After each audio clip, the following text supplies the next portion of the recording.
Have you ever wondered who the most decorated marshals of the German army were? What was the action that led you to earn the much-desired Knight's Cross with oak leaves, swords, and diamonds? Of all the senior officers of the German army, only 4 marshals achieved this distinguished decoration that made them stand out above the rest. To receive the decoration that we are going to talk about in this program, you first had to get a Knight's Cross. During the entire war, only 7,361 Knight's Crosses were awarded.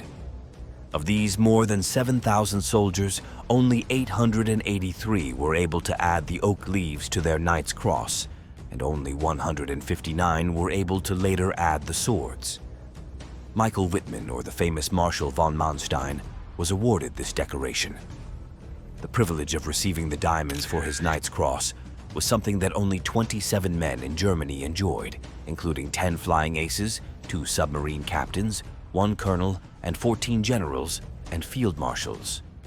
The actions of the candidates for this decoration were carefully analyzed by Hitler, who personally imposed them on 26 of the 27 occasions.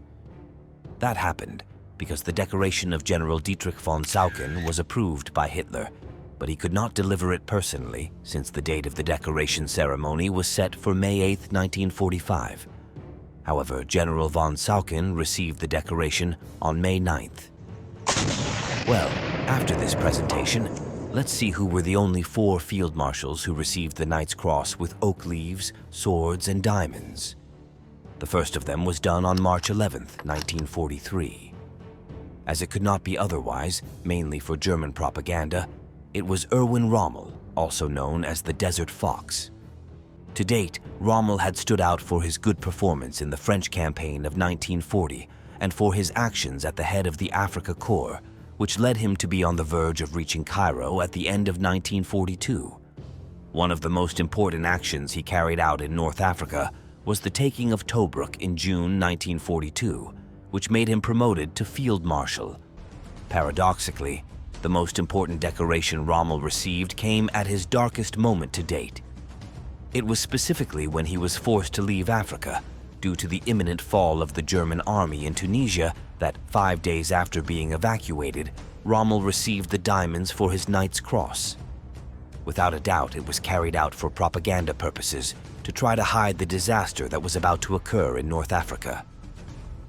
In chronological order, the next marshal to whom the diamonds were awarded was Albert Kesselring on July 19, 1944. It was on this date that he was appointed Commander-in-Chief of all the air forces in the Mediterranean theaters, sharing the direction of the North African campaign with Erwin Rommel. Kesselring's most prominent position in the Second World War began in December 1941. It was on this date that he was appointed Commander-in-Chief of all the air forces in the Mediterranean theaters, sharing the direction of the North African campaign with Erwin Rommel. Once the German army in Tunisia capitulated, Kesselring was in charge of directing the defense of Sicily and the Italian peninsula. Unlike Rommel, who proposed retreating to the Alps, Kesselring was in favor of defending every centimeter of Italian soil. His efforts were successful, and the German army in Italy was able to resist the Allied advance through the Italian peninsula for months. It was not until June 1944 when the Allies took Rome. In this way, his successful 12-month campaign to defend southern Italy contradicted Winston Churchill's statements, in which he stated that Italy was the weak point of Hitler's Europe. Then, when the Allies believed that the German defense in Italy had collapsed, Kesselring managed to organize another defense south of Milan, known as the Gothic Line, in which the Germans resisted the Allies until practically the end of the war. However, his decoration occurred a few weeks after the capture of Rome by the Allies, and served as both a thank you for his almost year-long resistance on the Gustav Line and an act to boost his morale. Kesselring received the Knight's Cross with oak leaves, swords, and diamonds from Hitler in the Wolf's Den on July 19, 1944, just 1 day before the attack that almost ended the life of the German leader. The next marshal on our list to receive the long-awaited decoration was Walter Model, who was known by the pseudonym of Hitler's Fireman. Walter Model received the diamonds on August 17, 1944, a very difficult date for Germany. The German Marshal had just stopped the Soviet advance right at the gates of Warsaw, after the Red Army had recovered most of its territory lost during Operation Barbarossa of 1941. Model was then sent to try to solve the crisis that was being experienced in Normandy, where the Allies had broken the front. It was at this precise moment that Walter Model received the diamonds for the Knight's Cross from him, again for two reasons. The first was to reward his recent actions on the Eastern Front, and the second was to raise his morale for the impossible task ahead of him, in which he had to consolidate a new defensive line in France as far west as possible. Finally, Model could do nothing with the remains of a German army that was completely destroyed after 2.5 months of fighting in Normandy, and he could do nothing but retreat to the original border of Germany. It was there that he managed to hold off the Allies until March 1945. The fourth and last German Marshal to receive the diamonds for his Knight's Cross did so on January 1st, 1945, and was Ferdinand Schörner, who at that time held the rank of general. Schörner was a general who began to stand out during the final phase of the war, mainly because he was able to carry out Hitler's orders without making any protests. In May 1944, Schörner took command of Army Group Ukraine South. There, his mission was to protect the Romanian border from the imminent Soviet offensive and to maintain resistance in the port of Sevastopol, which he had guaranteed.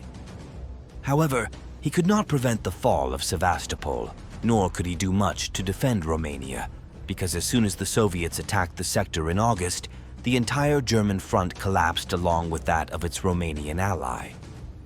In any case, Schörner was not there to see it, since just a few days before this attack, he had been transferred to the northern sector of the Eastern Front. It was there that, in early August, he took charge of Army Group North, which was fighting for its own survival. Although he could not stop the advance of the Red Army, nor save it from being surrounded, Schörner did manage to establish a defensive system on the Curonian Peninsula that remained resisting until the end of the war. It was because of the fierce resistance that he managed to establish in Courland that Hitler decided to give him the highest decoration. Well, now that we have seen the marshals who received the highly prized decoration, let us finally look at 4 other very outstanding generals who also received it. Again, in chronological order, the first to receive it was a general belonging to the Waffen-SS, in this case Otto Gille. On February 19, 1944, Gille received the swords for the Knight's Cross from Hitler at the Führer headquarters, which is the decoration that comes before diamonds. While this was taking place, the situation in Kovel, which was later declared a fortress city, began to worsen as it became surrounded by the Soviets. On March 16, 1944, Gille was flown to the city, which was already surrounded by Soviet troops, to command the troops trapped there. At that time, Otto Gille was also in command of the SS Viking Division, which was one of the units that was to participate in the rescue of Kovel. By April 4th, the Viking Division was able to establish a connection with the German garrison in Kovel, and little by little they were able to restore the situation. On April 19, 1944, Gille received the diamonds for his Knight's Cross from Hitler for his defense of Kovel. During the next few months, Otto Gille would stand out at the command of the 4th SS Panzer Corps, which, with the Totenkopf and Viking divisions, fought in Hungary during the last months of the war. The next general to receive the diamonds for his Knight's Cross was another Waffen-SS general known as Josef Dietrich, who received the diamonds from Hitler on August 6, 1944. During the previous months, Dietrich had successfully held back the German front in the vicinity of Caen, although at the beginning of August, everything was falling apart in Normandy. His decoration, in addition to thanking him for his services, was more than anything directed towards the Waffen-SS units, which, after the recent attack that Hitler had suffered, were going to take center stage on the battlefield. The next general to receive the diamonds was Hermann Balck on August 31, 1944. Hermann had stood out for being a great general in command of armored units throughout the war, although during the summer of 1944, he was not exactly at his best. In July 1944, Balck commanded one of the Army Corps that was overwhelmed by the Soviets, as were all German units in Belarus. He was closely involved in the failed relief attempt of the surrounded the 3rd Army Corps in the Brody Pocket near Leopolis, where the German Army Corps was destroyed.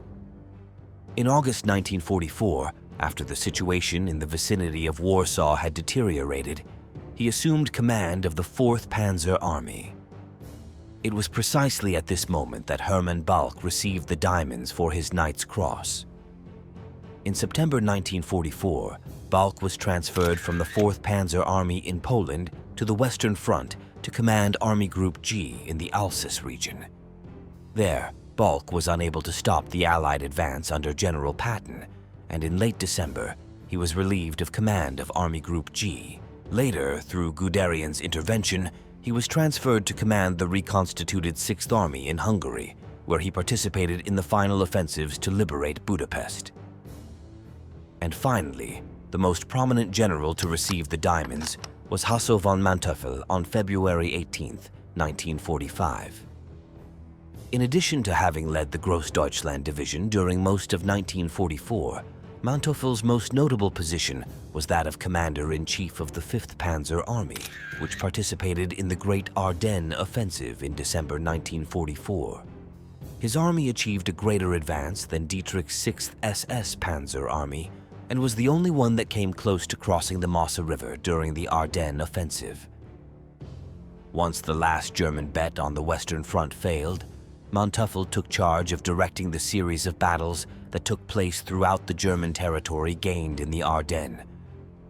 His most important decoration came just before he was sent back to the Eastern Front, commanding the 3rd Panzer Army, which would be in charge of defending the sector near the mouth of the Oder River. There, he was brutally attacked by Rokossovsky's 2nd Belarusian Front on April 19th, and like what happened to the rest of the German defensive line on the Oder, his forces gave way within a few days. Well, after having seen who the 8 most decorated marshals and generals of Germany were, do you dare to make a top 3 and leave it in the comments box? Personally, I stay in the top 3 with Otto, Gille, Walter Model, and, I don't know, both Balck and Rommel, or Manteuffel or Kesselring could enter. I don't really know.